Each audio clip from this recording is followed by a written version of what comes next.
The family reunion was planned for the last week of July at the Grandview Resort and Spa in Lake Geneva. 3 generations of the Patterson family, all gathering to celebrate my grandparents' 60th wedding anniversary. The reservations had been made 9 months in advance, coordinated through a group chat I'd been removed from after asking too many questions about costs. I'd booked my own room separately. Same hotel, different confirmation number. I preferred it that way. When I pulled into the circular driveway in my aging Subaru, my brother Derek was already standing near the entrance with his wife Brittany. They were unloading matching Louis Vuitton luggage from their Range Rover. Derek saw me and his expression soured immediately. "Really, Maya? You actually came?" I stepped out of my car, pulling my simple black rolling suitcase behind me. "Of course I came. It's Grandma and Grandpa's anniversary. We thought you'd have the sense to skip it." Brittany adjusted her designer sunglasses. "Given the circumstances." "What circumstances?" Derek laughed, harsh and sudden. "The circumstances where you can barely afford to be here? This place is $500 a night, Maya. Minimum. And that's before the resort fees and all the activities Dad has planned." "I'm aware of the rates." "Are you? Because last I checked, preschool teachers don't exactly make bank." He looked at my car, my suitcase, my simple cotton dress. "You're going to stick out like a sore thumb all week. Designer dinners, spa days, golf tournaments. How exactly are you planning to pay for all that?" "I have savings." Brittany snorted. "Savings? Right. Listen, Maya, we're not trying to be mean, but this is embarrassing. For all of us. You showing up in your teacher clothes with your teacher car, counting pennies while the rest of us are trying to enjoy a luxury vacation. Then don't be embarrassed. I'll keep to myself. That's not how family reunions work." Derek stepped closer, lowering his voice. "Look, there's a Holiday Inn about 15 miles from here. Much more your speed. You could still come to the anniversary dinner on Saturday, but the rest of the week you could just not be here. I already have a reservation. Which you probably can't afford. Maya, come on. Be realistic." My sister Charlotte emerged from the lobby, her heels clicking on the marble. She took one look at me and sighed deeply. "Oh no. Maya, what are you doing here?" "She has a reservation," Derek said. "I'm trying to convince her to cancel it." Charlotte's perfectly made-up face creased with worry. "Maya, sweetie, did you talk to Dad? Because he specifically said he didn't think you should come. He didn't want you to feel pressured to spend money you don't have." "Dad said that." "Well, Mom said it. But Dad agreed." Charlotte touched my arm gently, her manicured nails bright red. "We love you. You know that. But this week is going to be expensive and we know teachers don't make much. We don't want you going into debt just to keep up appearances." "I'm not going into debt." "Then how are you paying for this?" Derek challenged. "Seriously, Maya. Show us your bank statement. Prove you can actually afford to be here." "I don't need to prove anything to you." "See? Because you can't." He turned to Charlotte. "She can't afford it. She's going to put it all on credit cards and then spend the next 5 years paying it off. It's irresponsible." My father appeared in the doorway, his golf shirt crisp and his expression stern. Behind him, my mother wore a flowing resort dress and concern. "Maya." Dad's voice had that disappointed tone I'd heard my entire childhood. "We need to talk." "About what?" "About this." He gestured vaguely at me, at my car, at everything. "Charlotte told us you were still planning to come despite our conversation." "We didn't have a conversation. Charlotte had a conversation with me where she suggested I shouldn't come. Because we're worried about you." Mom stepped forward, her voice pleading. "Honey, this place costs a fortune. Every meal, every activity, every little thing. We don't want you to bankrupt yourself trying to keep up with everyone." "I'm not trying to keep up with anyone." "Then why are you here?" Dad's question was sharp. "If you're not trying to prove something, why insist on coming to a resort you clearly can't afford? It's Grandma and Grandpa's anniversary. And you could celebrate that at the dinner on Saturday without spending thousands of dollars you don't have on a week at a luxury resort." He crossed his arms. "Maya, I'm going to be blunt. We don't want you here. Not because we don't love you, but because we don't want you embarrassing yourself. Or us." The words hung in the air between us. "Embarrassing you," I repeated slowly. "You know what I mean." But his eyes shifted away from mine. "You're a teacher. You make what, 40,000 a year? Maybe 50? And you're standing here at a resort where people drop that much in a week. You don't belong here and deep down you know it. Brittany nodded supportively. It's like if I tried to hang out with actual celebrities. Sure, I could technically be in the same room, but everyone would know I didn't belong. It would be awkward for everyone. We just want to enjoy this week, Charlotte added. Without worrying about you. Without feeling guilty every time we order wine or book a spa treatment because we know you're sitting in your room counting dollars. I won't be in my room counting dollars. Then what will you be doing? Derek demanded. Because all the activities Dad planned are expensive. The golf tournament entry alone is $300 per person. The wine tasting is $200. The sunset yacht cruise is $500. Are you going to sit them all out? Just wander around the resort by yourself while the family does things together. Or worse, try to join in and put it all on credit cards, Brittany added. Which is just sad, Maya. Really sad. My mother's eyes were wet. We're saying this out of love. We don't want you to spend the next year digging yourself out of debt because you were too proud to admit you couldn't afford a vacation. Find a motel you can afford, Dad said firmly. Something reasonable. You can still come to the anniversary dinner. But the rest of the week you need to go. This isn't your world, Maya. It never has been. I looked at each of them in turn. Derek with his arms crossed, confident in his superiority. Brittany checking her phone, already bored with the conversation. Charlotte looking sympathetic but immovable. Mom wringing her hands, worried but agreeing. Dad standing rigid, waiting for me to comply. Okay, I said quietly. Dad blinked. Okay. I'll leave. You won't be embarrassed by me. Relief flooded their faces. Mom actually smiled. Oh honey, I'm so glad you're being reasonable about this. We'll see you on Saturday for the dinner and it'll be lovely. No pressure, no stress. Sure, Mom. I got back in my Subaru, started the engine and drove out of the circular driveway. In my rearview mirror, I saw them already moving toward the entrance, laughing about something, the tension of the confrontation dissolving like it had never happened. I drove exactly 1 mile down the road to the coffee shop in the small town center. Ordered a lot. Sat down at a window table with my phone. Then I made a call. Good morning, Miss Patterson. James Hendricks answered on the first ring. James was the regional director for Grandview Luxury Resorts, overseeing all 7 properties in the portfolio, including the flagship location in Lake Geneva where my family was currently checking in. How can I help you? James, hi. I need you to pull up the reservation for the Patterson family reunion. It should be under Gerald Patterson. One moment. I heard typing. Yes, I have it. Party of 23, booked through Saturday. Presidential suite, 4 luxury suites and 6 standard rooms. Very nice group booking. I need you to flag it. Flag it how? Owner review. All charges, all activities, all privileges. I want to be notified of every single thing they do this week. There was a pause. Is there a problem? Let's call it due diligence. How many complaints has that property received in the past quarter? Lake Geneva? Maybe 3 or 4. Nothing serious. Why? And how many has it received about the Patterson party specifically? None that I'm aware of. But they just checked in 20 minutes ago. Right. Well, keep me updated. If there are any issues with guest behavior, staff treatment, anything at all, I want to know immediately. Of course, Ms. Patterson. I'll make sure the property director is aware. Thank you, James. I ended the call and sipped my latte. Through the window I could see the lake sparkling in the distance. The Grandview Resort sat on the northern shore, all glass and elegance, with its private beach and championship golf course. I'd bought it 3 years ago. Well, I'd bought the parent company that owned it, along with 6 other luxury properties scattered across the Midwest. The total acquisition had cost me $42 million, funded by the tech company sale that my family still knew nothing about. Because I'd never told them. After teaching for 6 years, I'd spent my evenings building an educational software platform.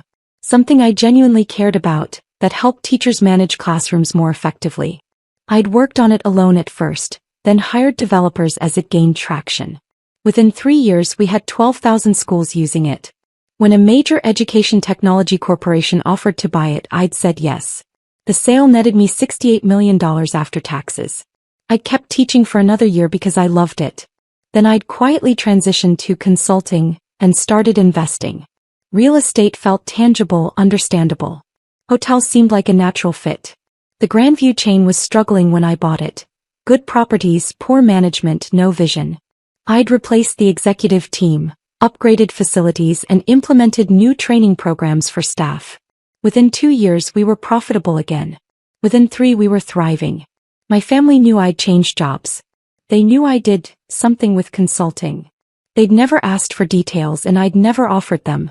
When I showed up in my sensible car wearing Target dresses, they'd made assumptions. I'd let them. Now I was wondering if that had been a mistake. My phone rang. James Hendricks again. That was fast, I said. You're going to want to hear this. He sounded tense.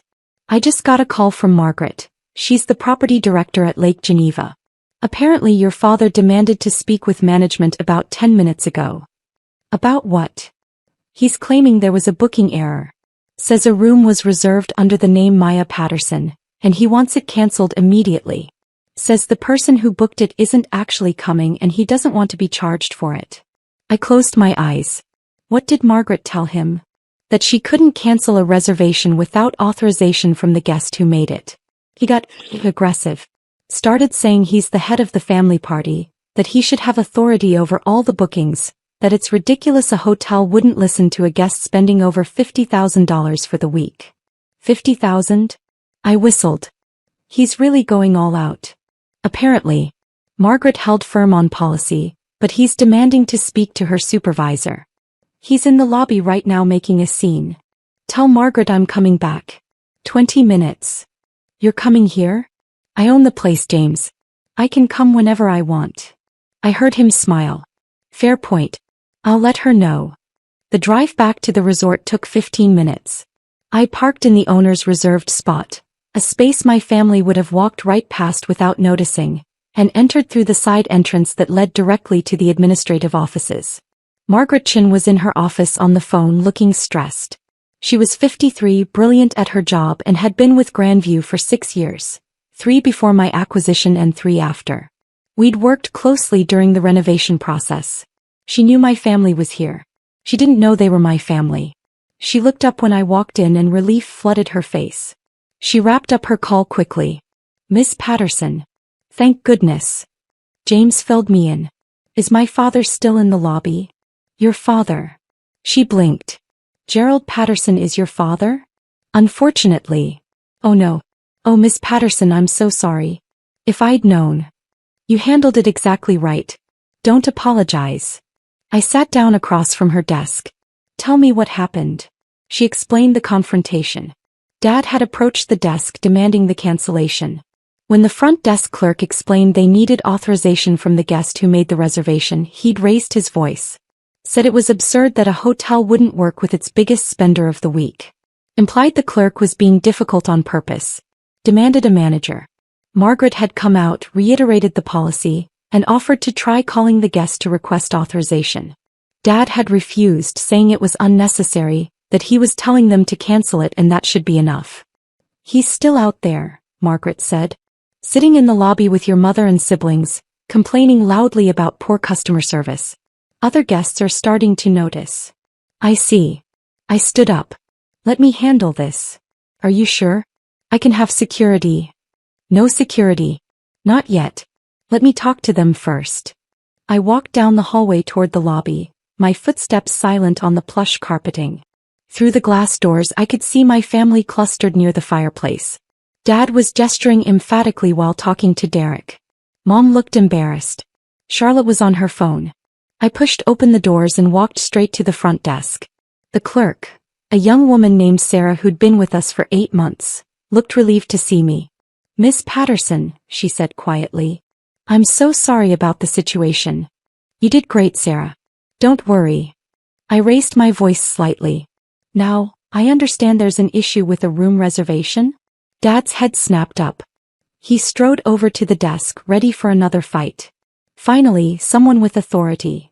He didn't even look at me, his eyes on Sarah. I need you to cancel a reservation made under the name Maya Patterson. The guest isn't coming and I refuse to pay for an empty room. I can't cancel that reservation, sir, I said calmly. Why not? I'm telling you she's not coming. Because the guest who made the reservation is standing right here. He turned to me then really looked at me for the first time since I'd entered. Maya? What are you doing here? I thought you left. I did leave. I came back. Why would you? He stopped confused. Wait. Did you talk to them? Did you convince them to let you stay? I don't need anyone's permission to stay here, Dad. Yes, you do. I'm not paying for your room. You want to be here so badly you can pay for it yourself. I am paying for it myself. I always was. With what money? Derek had joined us now, Brittany at his elbow. Maya, seriously, this is getting pathetic. Just admit you can't afford this place and go. I can afford it. Stop lying. Dad's voice was rising. Other guests were definitely watching now. We all know you barely make enough to cover rent. You drive a 15-year-old car. You shop at Target. You're a preschool teacher, for God's sake. I was a preschool teacher. Now I'm a hotel owner. The silence was immediate and total. Charlotte laughed nervously. What? I own this hotel. And 6 others. I turned to Sarah. Sarah, can you pull up the ownership records for Grandview Lake Geneva? She typed quickly, her fingers shaking slightly. Yes, ma'am. Property owned by Grandview Luxury Resorts, LLC. Principal owner, Maya Elizabeth Patterson. That's... Dad's face was white. That's not possible. It's very possible. I bought the company 3 years ago after selling my educational software business. The sale netted me $68 million. I invested $42 million of it in acquiring Grandview. Mom made a small sound like air escaping. You sold a business? Charlotte's voice was faint. What business? Classroom Connect. It's an educational platform used by about 40,000 schools now. I built it while teaching, sold it in 2022. Derek was shaking his head. No, this is some kind of joke. It's not a joke. Margaret had appeared beside me, her expression professional but her eyes sharp. Ms. Patterson has owned these properties for 3 years. She's been an excellent owner, very hands-on during renovations, very supportive of staff, very committed to guest experience. But you're a teacher, Mom whispered. You teach preschool. I did teach preschool. I loved it. But I also built a company on the side, and when someone wanted to buy it, I sold it. Then I kept teaching for a while because I enjoyed it and eventually transitioned to consulting and investing. Why didn't you tell us? Dad demanded. I tried to. Remember when I said I'd changed jobs and was doing consulting work? You said consulting was just a fancy word for unemployment. When I mentioned I'd made some good investments, Derek said I probably put $100 in an index fund. When I offered to help Charlotte with her business startup costs, she said she didn't need pity money from her struggling sister. Each example landed like a physical blow. I could see them remembering, the memories clicking into place. But you still dress like... Brittany gestured at my outfit. Like you shop at clearance sales. I do shop at clearance sales. I like a good deal. Why would I spend $300 on a shirt when I can get one I like just as much for $30? And your car, Derek started, is reliable, fuel efficient, and paid off. I don't care about cars. Why would I spend money on something I don't care about? Your apartment, Charlotte said weakly. You live in a 1-bedroom apartment. I live in a 3-bedroom condo in Lincoln Park that I own outright. It has 1 bedroom because I don't need more space. Why would I maintain empty rooms? Dad sank into a nearby chair. This can't be real. It's very real, Dad. You're standing in the lobby of a hotel I own. You just tried to cancel my reservation at my own property. And for the past hour, you've been complaining about customer service to staff who report directly to me. Margaret stepped forward. Mr. Patterson, I need to inform you that hotel policy requires respectful treatment of all staff members. The complaints you made to the front desk staff were noted. Ms. Patterson has instructed us to flag your party for owner review. Owner review? Mom looked panicked. What does that mean? It means every aspect of your stay will be monitored, I said quietly. Every charge, every activity, every interaction with staff. Any further issues and your stay privileges can be revoked.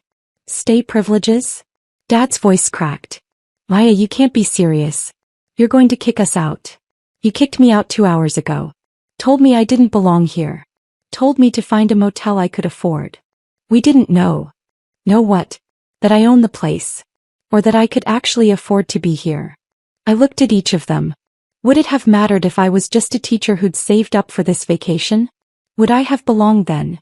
No one answered. That's what I thought. I turned to Margaret.